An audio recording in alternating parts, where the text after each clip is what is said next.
Greetings, I'm Shad, coming at you from Atitlan Organics here in Sununa Lake Atitlan, Guatemala. Today we're going to actually be doing the first episode of our new vlog. We have so much cool stuff going on the farm all the time. We wanted to figure out a way to capture it and allow people to see it and hopefully learn something and try some of these things on their own.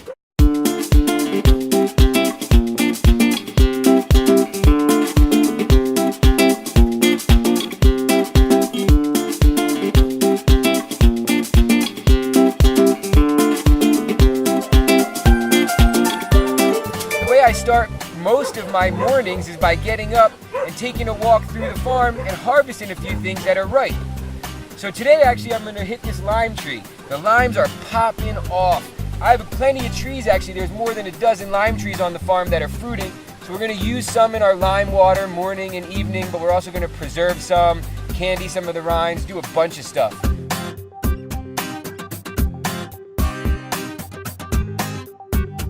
Alright, so here we are, got a shitload of limes, about to hit up the garden. I like to do a little light gardening every morning, make sure there's always something to harvest. The only way to do that is to put a little bit of work in every day.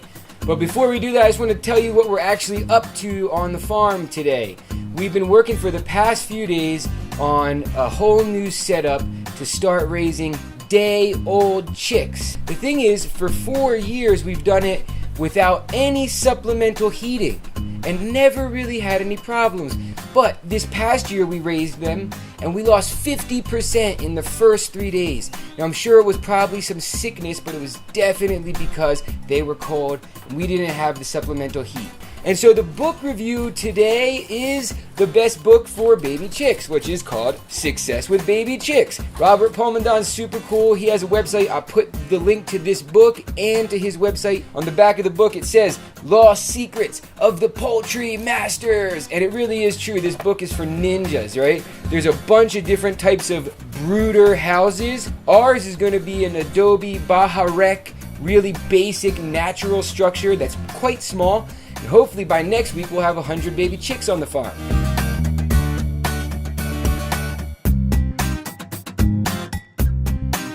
Alright, like I said, we're going to do a little bit of light gardening before we go check out how they're moving along on the new chick house. First I want to start in my little nursery. So this is my family garden. This is not part of the farm. This is just for me and Colleen.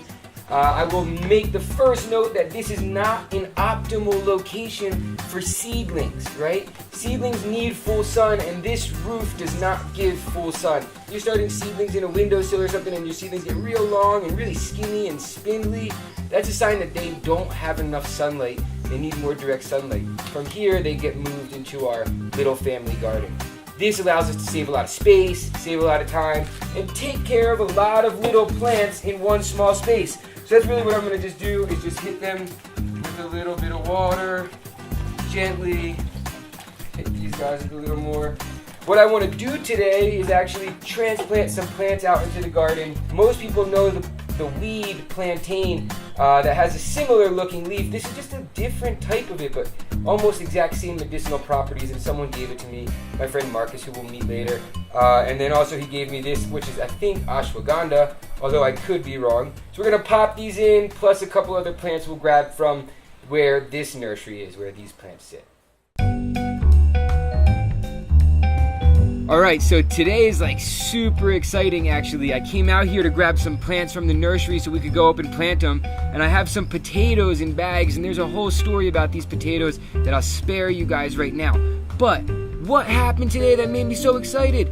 The potato not only flowered, it actually made a potato fruit. And inside this potato fruit, there's real seeds, actual seeds of the potato. What's been happening is that the beetle or some sort of bug has been coming and clipping the flowers after they've been pollinated, but before the fruit gets set. So I've been watching as the other variety with the white flowers constantly drops its flowers and has never made a potato fruit. But the purple variety has now made the first potato fruit. I'm so excited. I want to harvest it right now, but I'm just going to keep my eye on it and watch it because I want it to really ripen, so I make sure I get those seeds.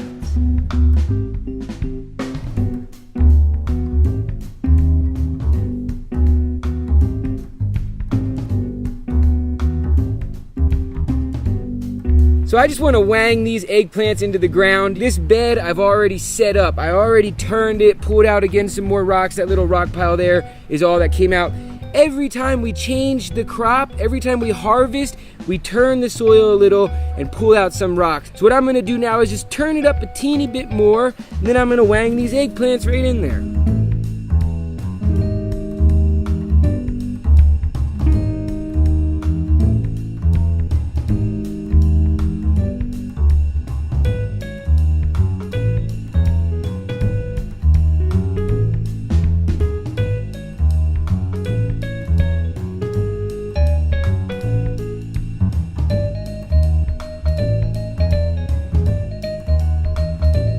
Okay, so as you see, I just planted out these eggplants. Now what I'm gonna do is go in and actually prune these back a little because I disturbed their root systems, so they're suffering. So what I wanna do is go in and cut off some of the leaf material so that the plants don't sweat out all the stuff that the now smaller root system is working so hard to get up. Now I'll just wang these two herbs in. Hopefully they'll take off wherever they're at. They don't really need much special attention. They shouldn't, at least. Then we have this ashwagandha, which I put over here. So they get in there. Every time I'm taking out rocks, you know, a little bit of rocks. The last step is to put a little mulch so they don't really dry out. I actually think I also might put a few white sage in first. So let's do that real quick.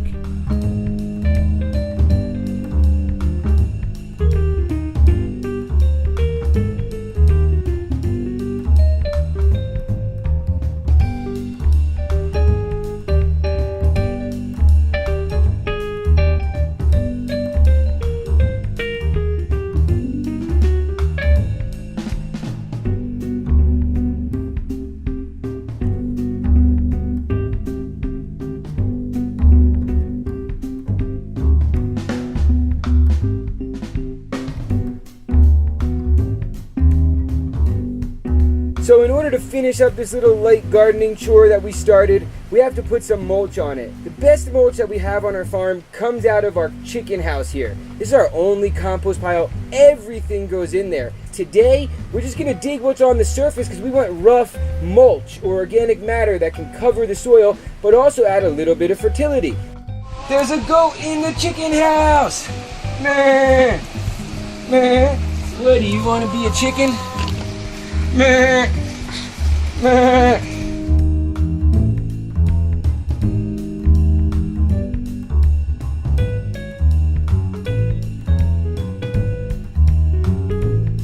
So here we are, we've got the eggplants and the white sage into the ground, as well as some ashwagandha and a special type of plantain. We watered, we mulched, everything looks good. I'll probably water again this evening. But one last thing, you can't forget that special ingredient. As always, you gotta pee outside.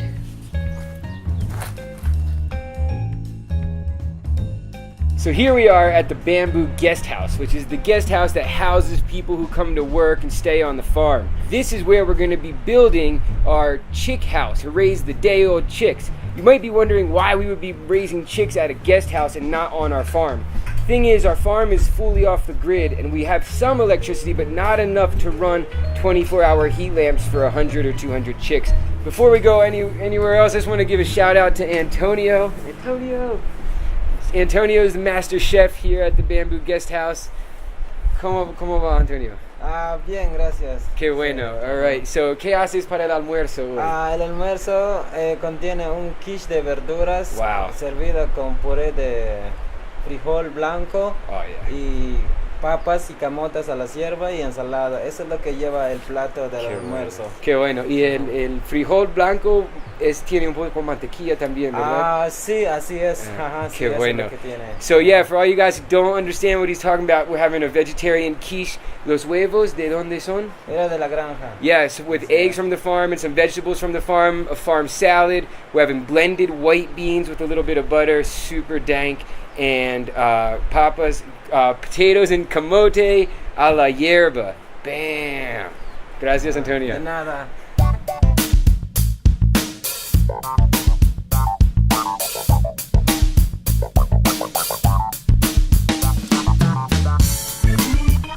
Whoa, this looks amazing. Hey dude, what's How's going it on? going? Yeah, not much, man. How you guys doing? Yeah, good man. We're like making progress here with our little chicken hotel.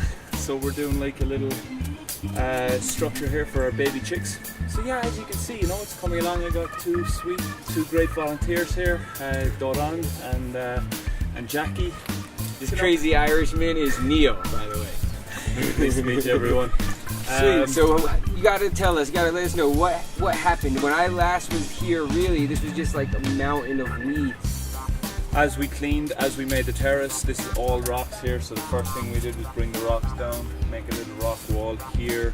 Then we flattened this area out. The cool thing about this building is it's like all of this stuff is just growing all around here. So the idea is to give us a nice stable structure, and now we're doing like a bamboo weave. Jackie is painting them. Basically, yeah, like a paint to seal it. And then the last step will be to put the cob on, to put the actual mud on the walls. Thanks a lot, Neil. Thanks a lot, guys. Looking No worries, sweet. dude.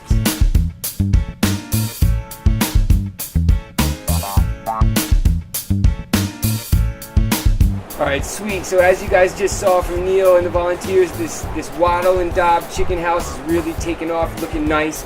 And that slip, I just want to show you guys a little bit more. So this is Nicolás here. ¿Cómo va, Nicolás? ¿Todo bien? Sí. Ya, qué bueno. Entonces, Trabajando. sí, ¿qué pasa? ¿Qué está haciendo ahorita? Pues ahorita estoy cerniendo con el barro para utilizar la casa, pero esas son pinturas para pintar el bambú. Ajá, so he's sifting this clay. ¿Y este barro de dónde viene? Ese es aquí cosechamos en nuestra.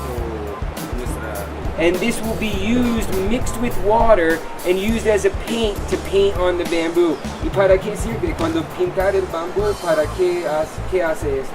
Protege para que no se seque tan rápido el bambú.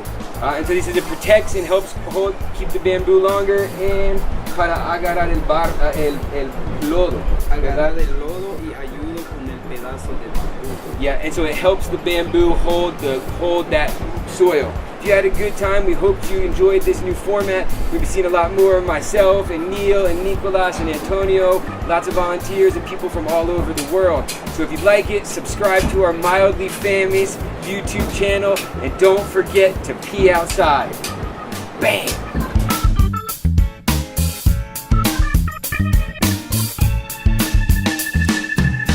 A rap. Am I saying it right? Mr. Hollywood director. He started off. This guy started off as a permaculture teacher. Now he's like more like Quentin Tarantino. That's a wrap.